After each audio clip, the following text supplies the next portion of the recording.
Hello and thank you for joining this presentation. My name is Isabel Causa Diaz and today I'll present a pedagogical strategy I developed in a third-year painting course aimed at addressing a critical moment in a student's creative process, the beginning of their personal artistic projects, when for the first time they must generate ideas without a predefined assignment.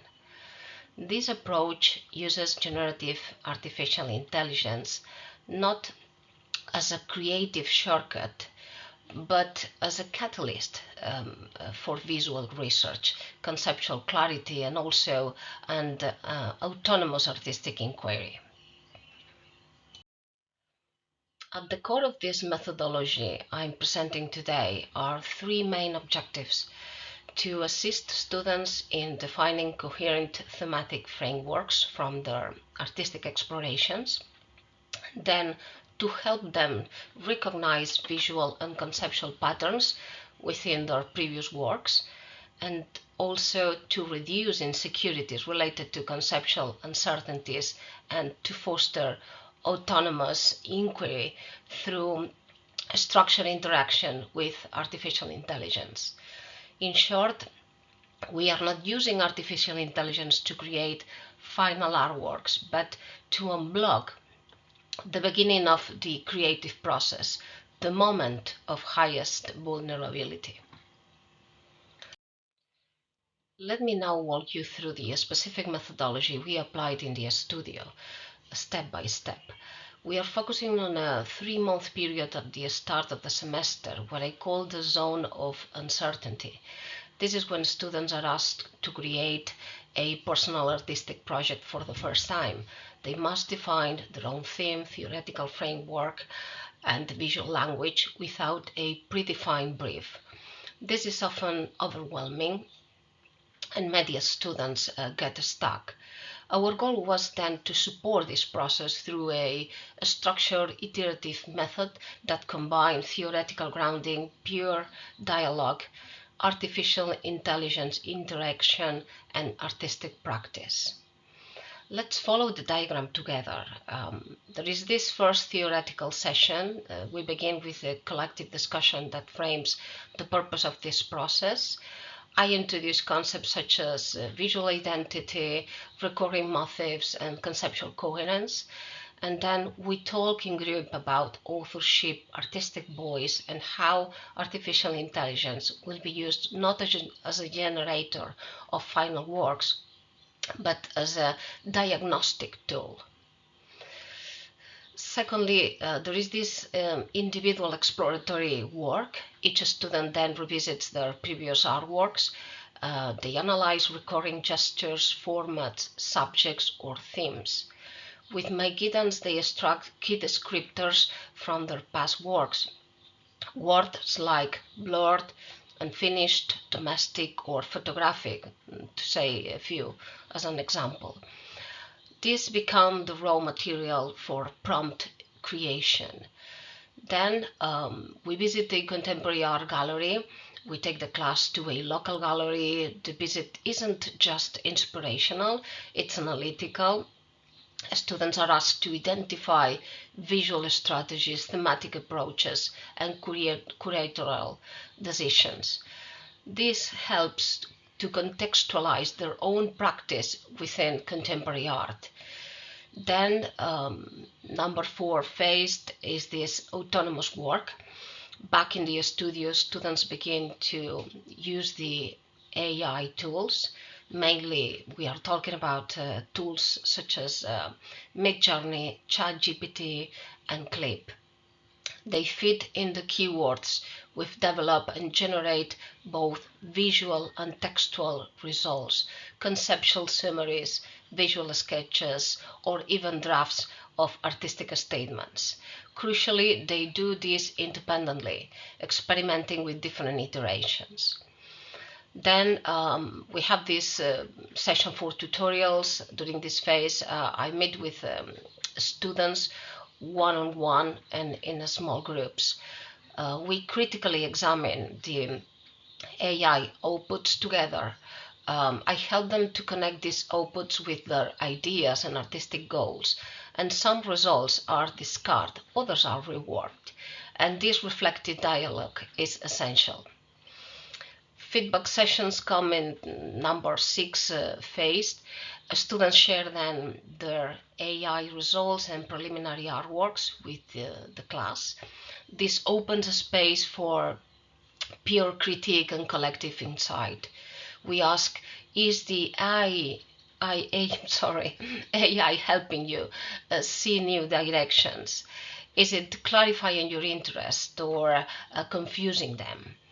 Creation of experimental artworks comes quite mostly at the end of this diagram or phases, and with this conceptual and visual material, students begin producing new pieces.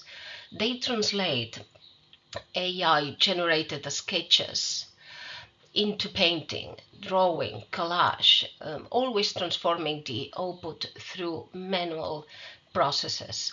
The IE is never the end point, is the trigger. Artistic project, this is actually the final destination of this number of phases and diagram, and by this point students have defined a coherent theme. They probably are able to articulate a personal position, produce artworks that reflect a more grounded, truthful process. What started with hesitation now becomes a foundation for the semester-long artistic inquiry. And so, as you can see, this methodology is not just about using technology, it's about creating a structure pathway from uncertainty to authorship. These are the three key phases at the heart of this AI-based component. Prompt building sessions, where students collectively formulate questions like, what are the recurring gestures in my past works? The use of tools such as Midjourney or Stable Diffusion, where students extract keywords from the reflections and generate visual sketches through AI. And then the painting phase. These AI generated visuals are used as starting points for handmade compositions, not as final products. And then the prompts, not the outputs, are the real pedagogical engine here. As I said before, we use several AI tools in this process. As an example, Midjourney and Stable Diffusion generate images from text. ChatGPT can assist students in writing artist statements and reflecting on conceptual directions. And Clip helps bridge the gap between language and image, reinforcing multimodal thinking. But what matters most is not the tools themselves, but how we integrate them into a reflective, co-creative learning process. Let me show you how this method helps students refine their visual language. For example, based on keywords like blurred and finished, intimate and fragmented female figure, students are geared towards these meaningful references like from Gerhard Richter, Madeleine Dumas or Carrie James Marshall. These connections between AI outputs and art history help students define both a visual style and a conceptual position, not by copying, but by situating themselves within a lineage. We observe several benefits across the classroom: clearer conceptual frameworks, an earlier engagement with the project, also a more confident articulation of personal themes and styles, improved ability to recognize relevant theoretical references, and an expanded field of visual experimentation. And also the result is a faster production, is deeper clarity. That said, we also identify important limitations and risk. AI is a tool, an agent, not an author. Students remain the creators. That has to be clear. Prompt writing is itself a creative act. It requires precision and thought. AI images can be repetitive. That's why we never treat them as a final outputs. And of course, we discuss ethical risks such as cultural bias, appropriation, and authorship. Critique and reflection are built into the entire process. To conclude, this strategy reduces creative hesitation by offering immediate visual feedback. It empowers students to define their own themes through collaborative inquiry.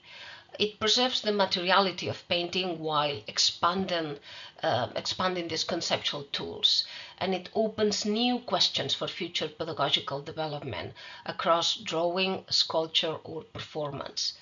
AI is not replacing creativity, it's catalyzing it.